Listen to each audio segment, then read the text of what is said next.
dear friends, welcome to our journey through the great epic manas of the Kyrgyz people.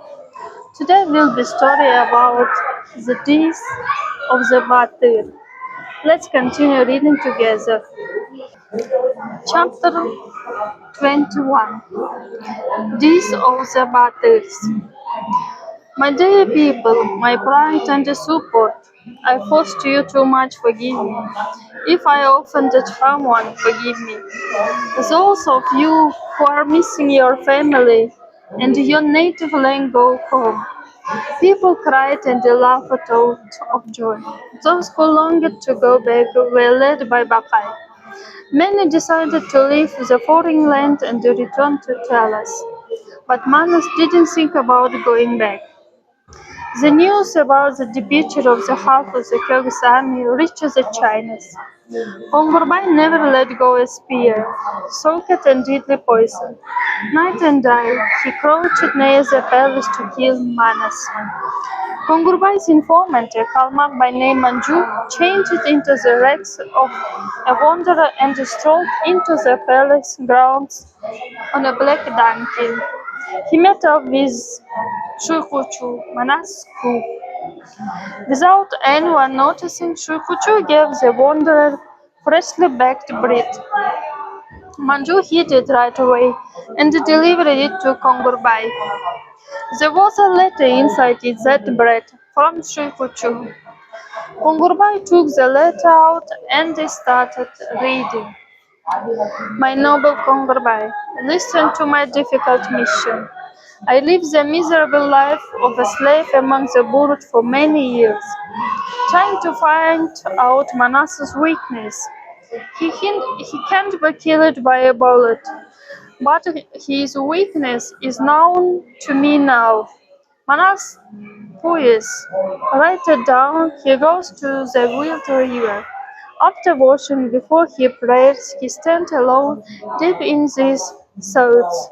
At that moment, he is at his weakest. Kongurbay folded Shukuchu's letter, armed with the pointed spear. He distractedly entered the tower to murder Manas. At dawn, Manas went to the river and washed himself.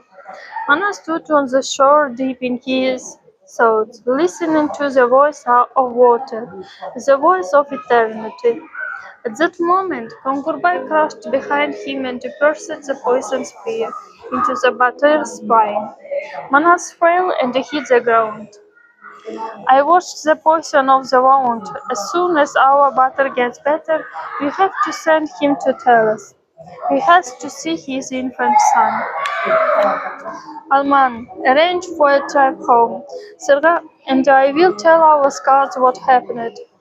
Meanwhile, Kongurbay informed his people that he killed Manas and led his army to the palace to attack the Kyrgyz. Manas' 40 batters fought against the endless flood of their enemies. They broke through in the circle. The Kangais were losing. Ajibay carried Manas' military banning high.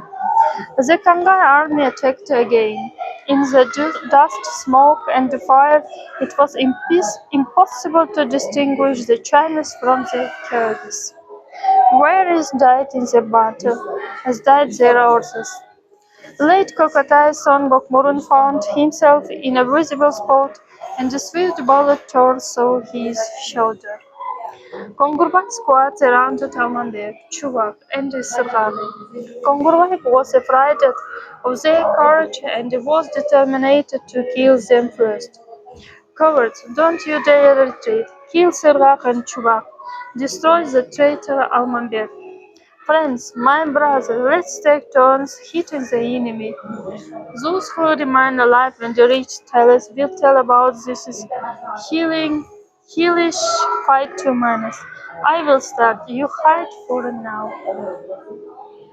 Facing the enemy, Chubak shot an arrow one after another and retreated at Y. The Kangai ran after Chubak. Almanbet and Sura hit them from the flanks. The Kyrgyz called this tactic dogfight or leap fight. The battle continued. The enemy relentlessly attacked the batters. When the troops spent several days on the road, Manas woke up and ordered his army to come up. My brothers, I can't leave the battlefield. Our enemy is cruel, we will not escape. The attacks in the future. Now that we are ahead of the chase, we must attack. But you shouldn't have to stop it. You are being chased. The Kyrgyz warriors hit the Kangay squad simultaneously from every side. The enemy panicked and ran, and one of the 12th day they were thrown all the way to Beijing. The Chinese Khan came up with a cunning plan. He sent a messenger to Manas. The messenger's name was Chain Tobias. O greatest leader, I beg you to make a peace for 7 days. Our people are on their knees. You won't be angered. A terrible battle. We were like wolves eating each other. The temporary peace will let us call council and discuss the transfer of power into Beijing to the winning side. Manas showed magnanimity again. He satisfied the request of the Chinese. Both the Kyrgyz and the Chinese troops shouted in relief. Manas announced peace. Long life Manas! Long life Manas! You gave the enemy 7 days. Now we will not go back to tell us a lie. During this time you will gain strength and will attack us. I was born here and I will die here at the hands of Shepshidar. He, just like me, learned his skills from the dragon. We will not avoid our end. Shepshidar, my dear, the spirit of the Chinese lifted when the sharpshooter Shepshidar appeared. Manas's enemies broke their own agreement. The battle started again. Manas's 40 batters jumped into the battle with no regret of their lives. Shepshidar was a master sharpshooter. Disappearing in the blink of an eye, he always appeared just a moment before taking a shot. His swift arrows pierced Serek, Tolok, Aydar, Arjoltoy, Akhayar, Baichero, Sanajbek, and countless Kyrgyz batters. Sergak flew like a wind through the battlefield on his steed Kochevich. He was 21 years old. His whole life was ahead of him. He caught up with Kongurbai and hit Kalmukhan of his saddle with one hit. Suddenly, the batter's horse stumbled and Sirgak's helmet flew off. When the warrior bent down to pick it up, Shepshidar aimed and fired. The arrow pierced through Sirgak's gut. Grieving for his friend, Almambet cried Manas and fought with the Kangay. Kalcha, Kongurbai himself led the Kangay, ready to destroy Almambet. Chubak cried Manas and ran to help his friend and found himself surrounded by the enemy. Suddenly, a deadly bullet hit Chubak in the chest. His strong spirit held him in the saddle. In this fog, along the dusty road, his steed took him away into the desert. The traitor Almambet is aware of our secret. The dragon taught you both. I ask you, destroy Almambet. There is no worse enemy than the one who knows you. Aziz Khan's son Almambet fought with the enemy without thinking about his own life. He did his best to take revenge for his friends. Chasing Kongobai, he was steady on his saddle. He held a spear with a honking sword and carried a sharp halberd on his back. But this caught up with him. A bow shot him dead. Oh, but what a tragedy. You lost your two friends. Your troops are on the brink of destruction. Snocked Manas held back bitter tears and narrowed Akula ready to fight. At that moment his war steed was shot by one enemy arrow. Blood ran down its neck and fell to the ground. Manas was in tears. Oh, my true friend Akula. Manas had a magic bullet given to his mother by a mysterious old man upon his birth. The old man told his mother, "When your son turns 12, give him this bullet. It will be useful when disease stresses him and there is no chance for survival." That hour came. Manas loaded his gun with that bullet, looked through a spyglass, and zeroing in, saw 8 enemies in one spot. Shubshidar and Shikuchu were among them. He fired. Only ashes were left from the army. Chapter 22. Manas's last battle. The Khangai surrounded the Kyrgyz and pressed the warriors toward the cliff. Kanike couldn't find peace, sensing the tragedy. She asked Bakai, "Abakir, help! I feel my husband is in trouble. Let Manas come to his son soon. Deliver the steed Taiburu to Manas." And Bakai, along with the troops, started the long journey to China, taking Taiburul along. Akula's military saddle fit Taiburul when Manas saddled it up.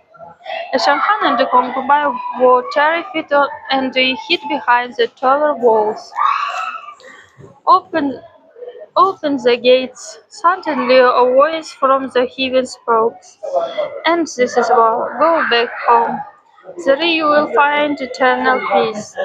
Mana's grief was boundless. The surviving warriors turned back home in mourning.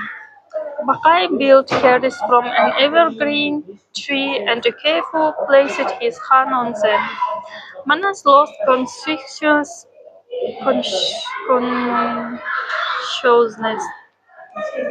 Manas lost consciousness from time to time because of the torturous pain on his back.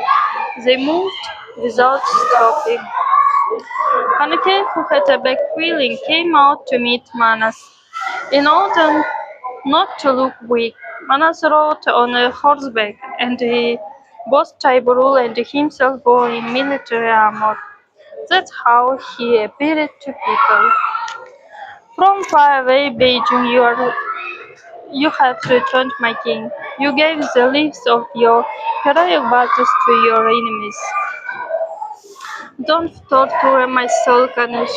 You would better show me my son." But Kanake didn't show Manas the sleeping infant. She was afraid that the child wouldn't bear the sight of her husband. Soon a beautiful valley appeared before their worries. The wives and mothers of battle anxiously waited by the youths. The widows and the old parents of the fallen heroes cried bitterly, "My Akula is killed, Ayash. My wings are shot, Ayash. No Alman bet, Ayash. No valorous Chubak, Ayash. I have caused the death of my beloved Sirgak, Ayash. I am punished by God, Ayash. Why didn't I see clearly in the heat of fame, Ayash? My acknowledging my God will not to return the battle says." Manas couldn't endure the widow's cry and lost consciousness. Chapter 23. Manas' departure. "Canaan, give me your hand. This my end is near be strong. After you bury me, run to your fathers in Bukhara. Give our son to Ismail, your brother. So he rears him up as he were his father. When our son turns 12, give him a burial clothing. Tell him about his father. Give him arms. Show him the way to Talas. Prepare my tomb secretly, so that the enemy will not dishonor it. Take Baka's counsel. My dear Bakayaba, I invited you here to tell you that after my death, you should step aside. Don't interfere with my power struggle. From tender twigs I grow meaty hopes. I united the scattered tribes and returned my people to our ancestral land. I am saying farewell to this world at the age of 52. Kanaka did everything as Manas said.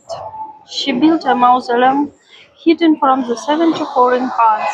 The Kyrgyz breached the entrance of the Eshkiluk cliff to build a tomb there. They placed a golden deathbed. Everyone wanted to be seen by Manas, and so they came, including the 12-year-old son of Kokboru, Koyanali. Manas got weaker day by day. It was clear that his end was near. The butler called Kanake and said, "Kanish, if all the arrangements are done, summon all my dear people." Kanake opened the doors of the Hans hut. The people came in to say farewell. Both the generals and the simple folk came to say goodbye. Manas closed his eyes and sank into oblivion. Before his eternal sleep, Manas suddenly woke up, opened his eyes, and looked at Koyanali, who was standing next to his bed. "Rashata, don't go alone, take me with you. The boy will not live long, he will leave this world soon." What a grief! Manemius Manas lives this life forever. People were overwhelmed by grief. Koshoy and the Tashtuk cried, and the grief-stricken Hanbakai and Ajabai sat in trees. The maiden Sayakal, who was destined to become Manasseh's wife in the afterlife, yearned for the battle. Kokbore embraced his son Koyonalu. Leaning upon their spears, they wept over the warrior. The mighty camel Jelmian, which stood out among the animals because it was faster than the wind, fell in front of the yurt where Manas was. The faithful dog Poyamaya didn't eat or drink for 7 days and wailed at night. Manas Chuhawakash Akshumkar broke off his golden straps, circled around the morning yurt, and disappeared into the sky without a trace. 4-year-old Taiburul tried to break off his bridle and beat the ground with his feet. Manas's wife Kanake became a widow at age 32 and could hardly stand on her feet. Wearing a mourning headdress, she sang koshok without holding back her tears. At night, when everyone was asleep, Manas's body was washed, covered in white soil, put in archer casket, and covered with a rug. The leader's faithful warriors took Manas to his destination secretly. Kanake rode on Taiburul up front, showing the way, which was known to her only. She was followed by a handful of trusted people. That's how they reached the Eshkulu Mountains. Many came into the cave, put the casket on the deathbed, covered the entrance with boulders, and hurried back to tell us before dawn. Weisbach I found a replacement for Manas. Into a golden casket, they put the body of an old lady who had died the day before. Her body was wrapped in white shoulders, and her arms were crossed over her chest and tightly wrapped in leather. Manas's brother offered to carry the casket. They carried it into the mausoleum, loudly pretending to cry, as if mourning their brother.